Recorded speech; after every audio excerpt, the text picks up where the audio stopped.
Three major hurdles to capital gains in property investment. Hey there, it's just Ryan here. Today we'll talk about the first major hurdle to achieving capital gains from your property investment. First up, it's local affordability. Now let's start with a fundamental truth.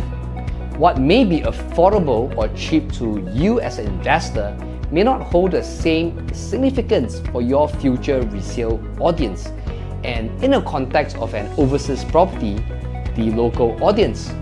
It's a common pitfall. Investors often compare overseas property prices to what they can afford back in their home countries, leading to unrealistic expectations. For example, a $200,000 to $300,000 property in an overseas market may seem to be very cheap and affordable for most Singaporean investors. Now, the affordability may not be said the same if comparing it to the local purchasing power. And here's the core issue. To sell your property at a higher price, you need to find a buyer who not only desires your property, but can also afford it. And investing in a property that's already beyond the reach of many local home buyers can make selling it at a higher price in future quite challenging. Now, there's an exception to this rule, the luxury segment. Here, your resale audience forms a niche group with the financial capacity to buy high-end properties.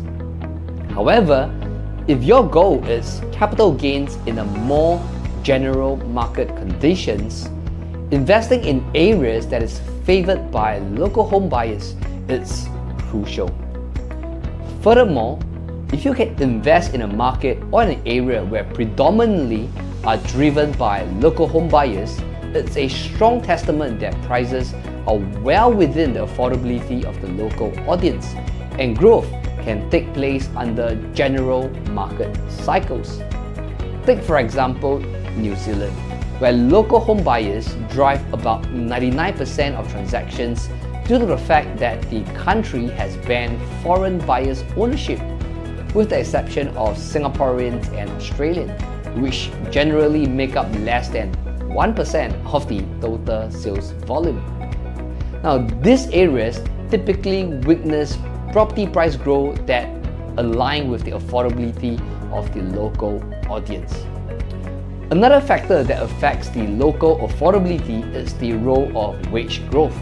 Now, in markets where the economy doesn't support gradually increasing wages for a significant portion of the population, this can really put a cap on the price growth. Affordability and wage growth are closely intertwined, significantly influencing the potential for your property investment's capital gains. Now remember, your investment strategy should carefully consider these factors, ensuring that your objective align with these market conditions. And as you embark on your property investment journey, do keep in mind that investing in a property that has strong local affordability with strong wage growth are pivotal in your pursuit of capital gains.